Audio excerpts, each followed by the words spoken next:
Welcome to the Cove Podcast, your stop for PME on the go. Good afternoon, ladies and gentlemen, and welcome back to the Cove Podcast. I'm Captain Todd Lemper, your regular host. On today's episode, we're going to talk about a really meaty topic, but civilian-military relations. My guest today is Dr Risa Brooks PhD, who's a professor of political science at Marquette University in Wisconsin, who specialises in civil-military relations. She's the author of Shaping Strategy, the Civil-Military Politics of Strategic Assessment, has co-edited a number of other books, and has published countless academic articles on the topic. Welcome to the podcast. Thank you for having me. I think we're going to get into some complex stuff, and I learnt a lot in researching this topic, but I think the first thing we should do before we launch into some media examples, talking about media and civilian society and politics, can we talk about civil-military relations? What is your field of study, and how did it sort of evolve over time? Yes, great. So civil-military relations, civil meaning civilian, is the relationship between the military and different actors in civilian society. Sometimes it's talking about the civilians are the public or society, so how does the military relate to society?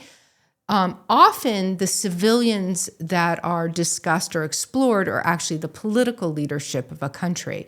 And in particular, how does the military leadership and the political leadership interact in foreign policy making, in wartime, in other related domains. Sometimes when people are talking about civil-military relations, they're actually talking about relations within the military. So sometimes it can be a little bit more broadly defined, but generally we're looking at a set of relationships and trying to understand them. Yeah, and again, I said I did some research for the episode, but is it as simple as we sort of look at a triangle, or one of the models I've seen is a triangle with politics at the top and then civilian or society on the left-hand side and then the military other, and how they interact. Is that as simple as it is, or yeah?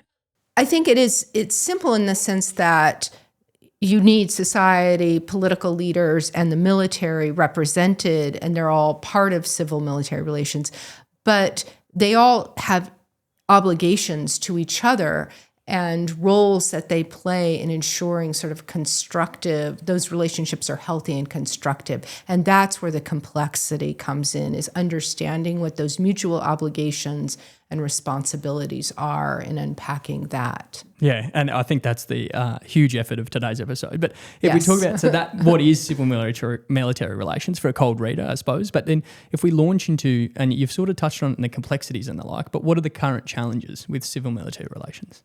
I would say I'm going to scope it to democracies, because there's some different challenges in other types of governmental systems. And there are several, so we won't have time to talk about all of them. I'm going to pick one, which is the challenge of civilian control of the military. And I want to say what that is, because I think that people hear that term a lot and they don't really understand what it means. They think of civilian control. So in democracy, the whole concept is that leaders are elected by the public to represent their interests.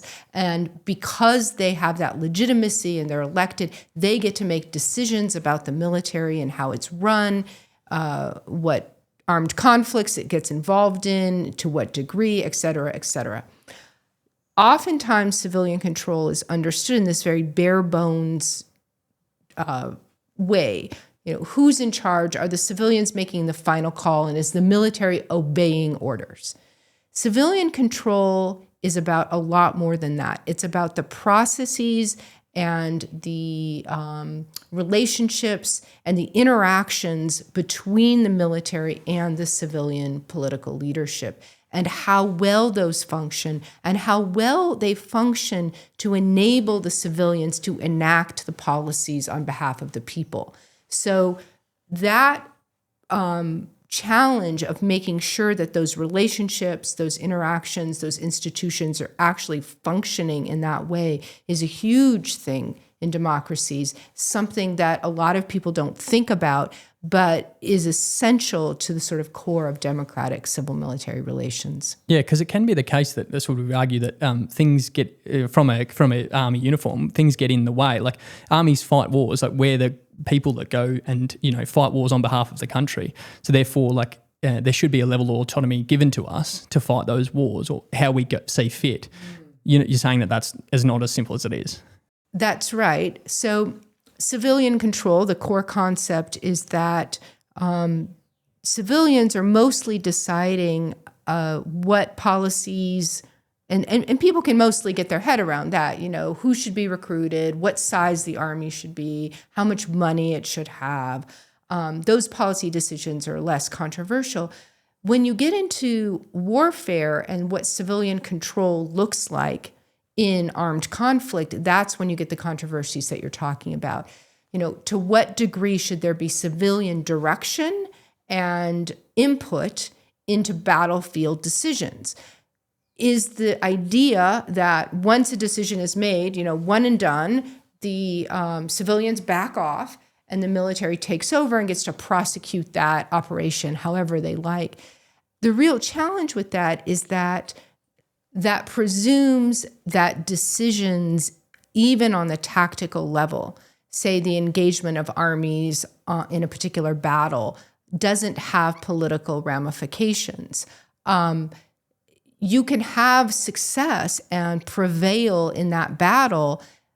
Whether that actually translates into achieving the larger political objectives of that war or armed conflict is a decision that civilians who are making the call have to be involved in. The soldiers on the battlefield have a task in front of them. The larger calls about what targets, how much to engage, whether to even get involved in that battle are all political decisions. I suppose that talks about the military and the sort of the interplay between both the roles and responsibility. You talked about at the start, everyone has responsibilities in that triad, and they need to do things. And we're going to get into normative and descriptive, as in the ideals versus how it actually is. I think we talk a lot about ideals, and people get bogged down with critiques of the ideals when in fact we're not arguing that is how it exists. It's more so that that's something to strive for. If we go back to the military's public image now, so we know that it's important for politicians and civil society to be involved, why does it matter how the military is perceived politically, and why is it important that the military appears to be non-partisan? Because we always get told we're a political organisation. You can't show your political bent, and when in uniform, or you always represent the organisation. Why is it important for militaries to appear non-partisan? There's different reasons for it. One of the most important goes back to the sort of core premise of democratic civil-military relations, which is elected leaders do get to make the decisions about when and how armed force is used, or key policy decisions in different domains. If military leaders in particular are out there, say, giving a speech or talking to a newspaper or otherwise doing something that attracts public attention, the public sees that maybe, especially if they're differing in their views of what the political establishment is, the direction they're going in, looks at that and says, oh, the military disagrees with the politicians. That can actually constrain or undermine the authority of those civilian leaders, because now they have to accommodate so-and-so general who's gone and mobilized a bunch of people to oppose that policy. And so because those leaders are elected, and if the public doesn't like the decisions they're making about the army, its policy, how it's used, they should vote that government out. And that's the way that works. The military should not be holding the government accountable for its decisions. The people need to be doing that. And that's where we start to get into those complicated relationships. There's another piece of the nonpartisan ethic I think is important, and I'll just reference an example. I was asked about this in the Chief of Army's symposium, and I thought it was a useful question to ask, which is, why are militaries not involved in sort of campaigns and elections, or why are there rules against that, right? You don't want the public to think the army only belongs to part of the public, only wants to serve people who affiliate with one political party. You want the public to know that the army serves all of them. And if there is this sort of actions that look like they might be getting involved in electoral politics or partisan politics, people start to wonder, is this military really belong to all of us, or is it really an ally or a partisan or siding with one particular political party? Talking about confidence and trust, I suppose. Yeah. Absolutely. Yeah. Absolutely. So that's, I suppose, our public-facing image.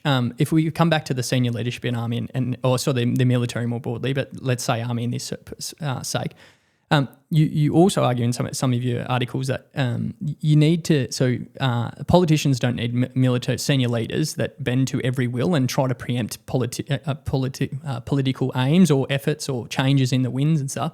If we come back to that, how does public aside, how does the private sort of relations between senior leadership and politicians, how is that best achieved? Yes, that's a great question.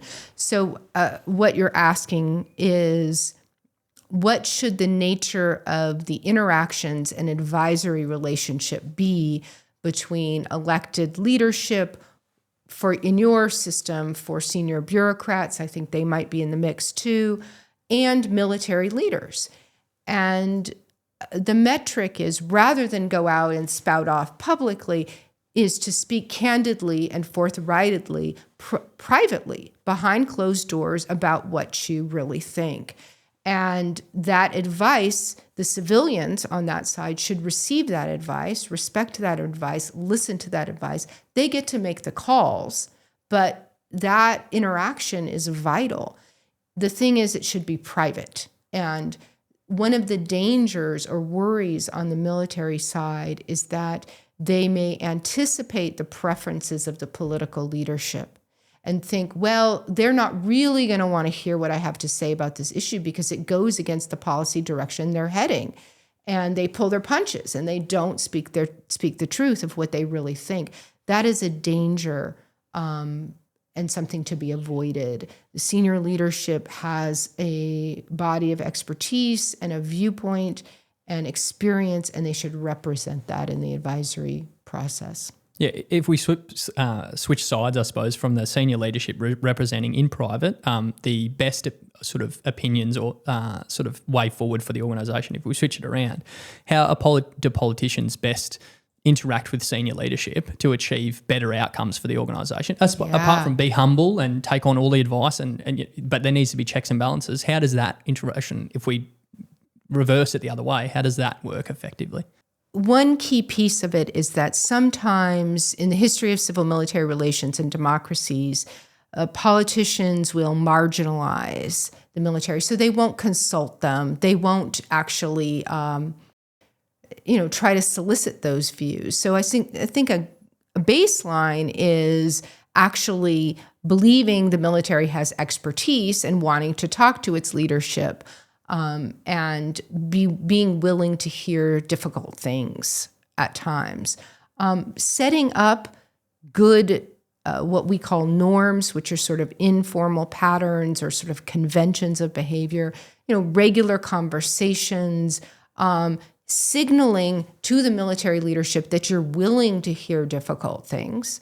A lot of these are skills that are not exclusive to the military-civilian dynamic. They're about leadership. Yeah. They're about having the tolerance and capacity to hear things you don't want to hear, right? And those things are invaluable in this setting as well. I think that goes to, so let's go back to just to flip it around again, let's go back to the senior leadership. If I know there's a lot of debate in the scholarly, having done the research for the episode, a debate in civil military relations about senior military figures resigning by way of not sort of supporting politicians or the current strategy that is being taken. But what is the debate in the US about resigning and military leaders resigning? So there's a scholarly literature within the larger body of civil-military relations, which mostly looks at the U.S. case, but is sort of more broadly framed about what do military leaders do or should they do if they disagree with a policy or a decision that elected leadership is making. And the debate is about, well, should they resign in protest? And what that means is not just resign or ask to resign, because that's sort of how it works, but then go to the press and make a big stink about it. And the danger sign, or one of the sort of axes of that debate, is that in so doing, that military leader is leveraging public opinion and is influencing debate and is engaging in a political act and imposing costs on that elected leadership. And that is sort of that violation of that underlying idea that the elected leadership is accountable to the public for the decisions they make about the use and policies governing the military, and not the role of military leadership. Having said that, I think there is, within military ethics, there is a pretty sophisticated debate, again, in academic work in this area, about the exclusive moral preserve that soldiers continue to enjoy even in service, and thinking about that and what is that moral preserve. That's in tension, or could be in tension, with resigning. Maybe in some position one would need to resign. But when we're talking about resignation and protest, it's usually understood as this big political action.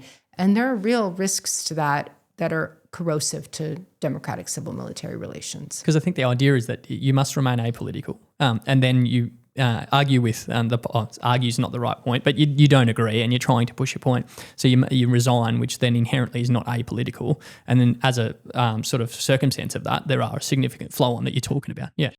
Again, I think it's in so many complicated issues, there's some nuance there, right? I mean, what if a senior leader was asked to do something profoundly unethical? How do they handle that? I think at a certain point, in extreme circumstances, I'm not talking day-to-day or even most issues, but in extreme circumstances, they might need to resign. But doing that in a way that just says, I cannot follow through on this policy. Again, it needs to be extremely rare in extremely exigent circumstances, and it should not be a public statement. So very rare, and only if something was really, really terrible that elected leadership. So very unlikely, I think, in most cases in democracies that's going to come to pass.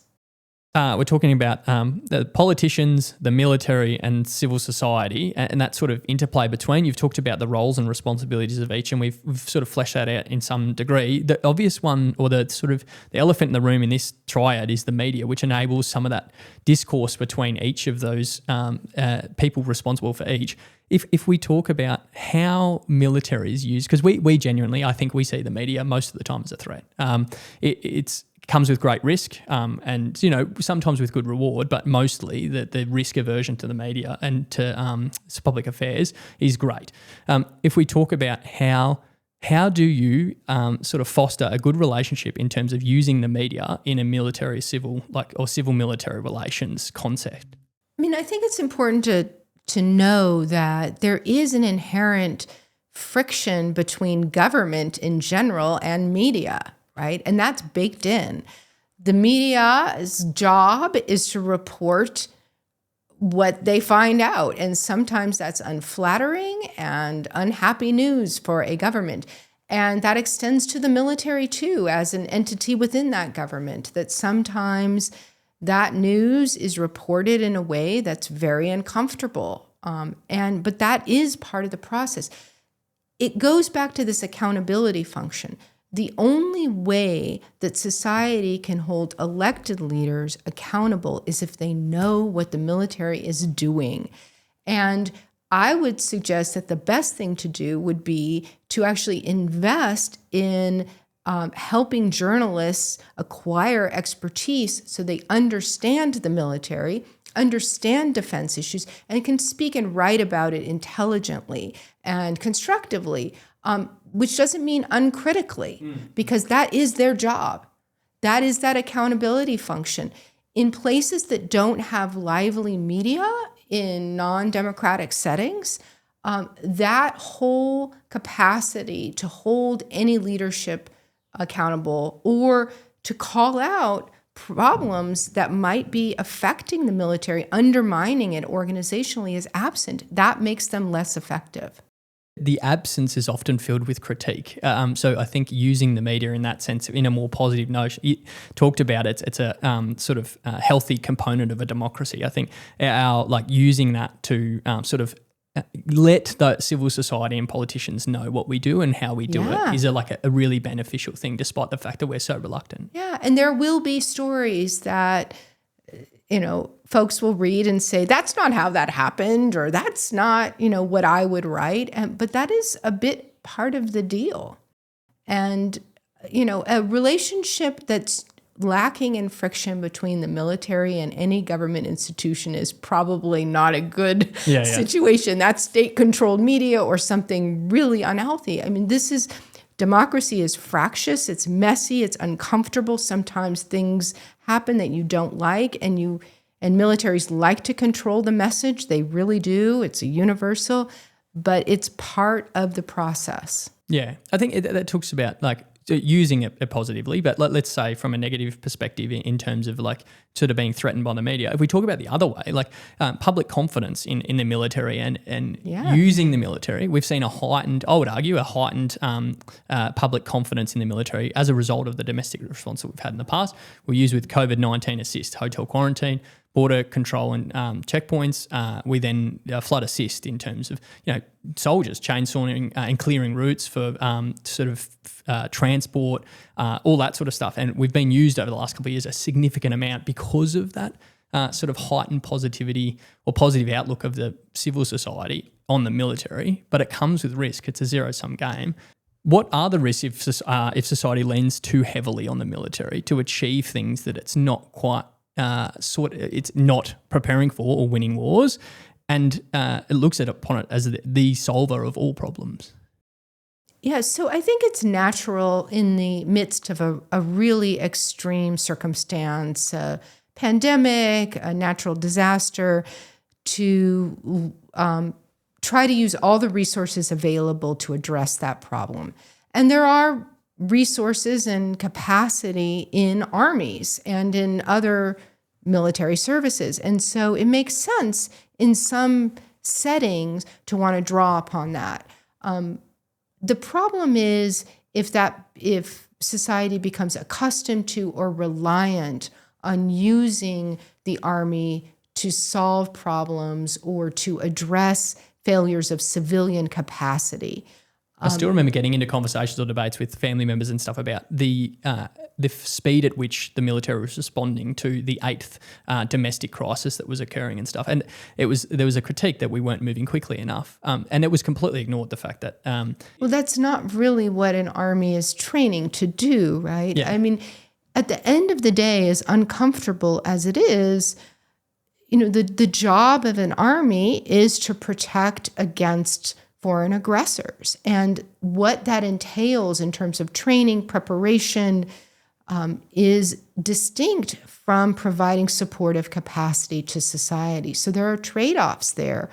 And, society, via their elected representatives, needs to make decisions about, what are the priorities, because militaries can't do all of that well.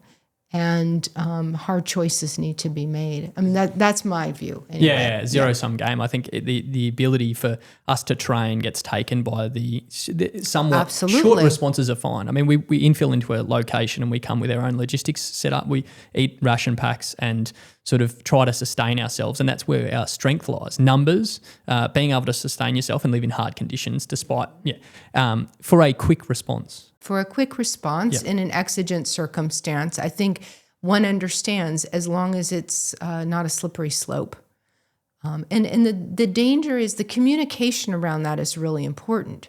And that's where elected leaders, in particular, maybe a little bit of senior leaders too, can really say, we're using the Army for X, Y, Z, but they're not going to be our disaster relief go-tos on a day-to-day, and they're not going to rebuild your houses and, whatever that looks like. A stopgap measured in days, not hotel quarantine for years. Something like that. And to explain, but part of that conversation has to be elected leadership explaining to the public why they need an army and what that what that role is. And that's a hard thing for them to do sometimes, but I think it's essential. Senior leaders saying that, like, if you ask us to do this, that is absolutely fine and we have the capacity to do that. However, it comes at this cost. And being, Correct. like you said before, honest about what the cost is. And the training for war is the mindset, the bureaucracy, the organizational processes are different than building capacity to deal with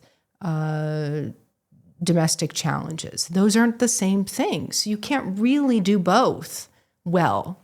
The mindset that the socialization, all of that is about preventing and protecting the country in the worst circumstance should some foreign aggressor do something that would violate society's security. And the army, the military, needs to be prepared for that first and foremost. And so that's the military being prepared for that. On the flip side, do you think that civil society understands the role of the military in its complete sense? And do they understand that we are here to fight and win wars on behalf of the country? I would say that in many democracies, society understands that maybe in a remote way, maybe a cartoonish way, but most in many cases, that could be better articulated. Explaining, but it has to be done in concert with the international strategic environment that the country is facing and done with some art and care. Those are the skill sets that elected leaders have. And that's why, in part, not the only reason, one of the reasons they should do that. That's the positive perception of civil society on militaries. And then I argued overuse. It's far too simplistic, but in domestic response. If we come to public critique, obviously they should, the civil society should hold the military in high regard as a profession. But when we're faced with political criticism, but are constrained by correcting the record, which happens often, when we're told to just accept the findings and move on type thing, how is silence the right response in that circumstance? Or how do we go about facing criticism you said is healthy, from the civil society and politics? We spoke about media a minute ago. This is a good role for media.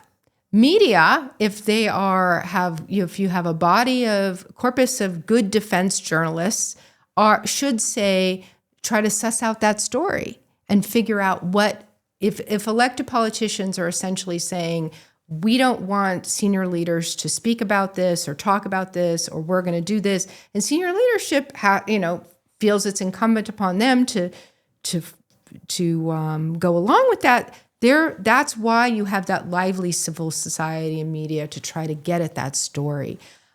It's also the case that the responsibility is on the elected leadership to acknowledge what has really happened. And if they're not, the public should hold them accountable for not doing that. But public needs that information. So that's why that's a challenge. But at the end of the day, there's also, leadership is tough. Sometimes you have to shut up and go along because that is your professional role. And as painful and difficult as that is part of the deal. And if you don't want to do that sometimes, then don't be a leader. Yeah, I think you gave an analogy before we got on air about, I will share my analogy. Okay. Because it describes that frustration, like utter frustration at I'm going to use the term tactical level, but at your own level, So I had an experience some time ago in which I had a subordinate. I was in a job and they were supposed to be supporting me. And the subordinate was going around spending money, sending emails, doing all sorts of ridiculous, inappropriate things. And I was trying to rein in this subordinate and say, look, I'm the one in charge. I'm the one accountable for this, through proper channels, through conversations with her, etc. She was not having it. She was going around to the chair of my academic department and other colleagues and saying all sorts of things like I hated her, etc. You can imagine, right?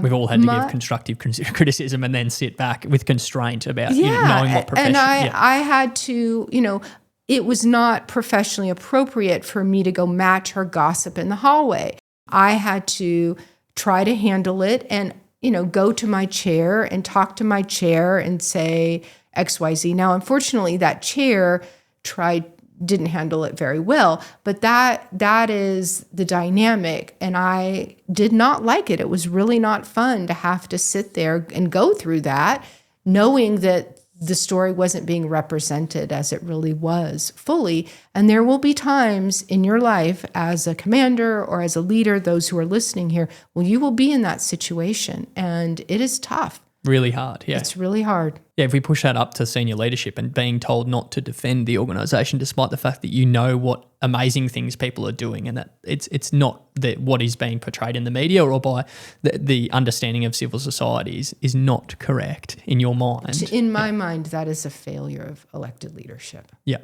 That's where I would put the onus, and the public should, I know this doesn't happen, this may sound idealistic, they should hold them accountable for that. Politicians accountable for not giving the full story and the complete story, and for not allowing that story to come out.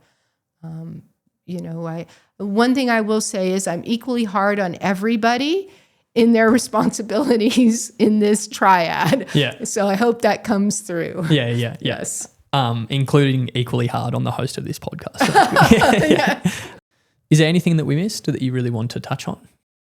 I think I would just say to those who are listening, issues of civil-military relations are complicated, and sometimes they don't have simple answers.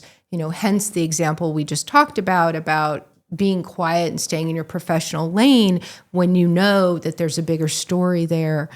But I would encourage all of you to think about civil-military relations as important and equally important in your education and advancement as officers, as some of the other more technical, tactical things that you also need to know. This is about becoming and inhabiting the role of an officer, is to think about these things. And we recruit from society. The Chief of Army made the argument that professional armies start wars and then civil society finishes them. We recruit from civil society. We get trust from civil society to enable us to autonomy. I made the argument at the top of the episode about we fight wars. We should be left and trusted to fight them in a certain way. It's obviously not that simple. But it is not that simple. No, that's right. No, that's the way to lose wars, honestly. Yeah. I'm telling you. In what way? Sorry, what do you mean by that?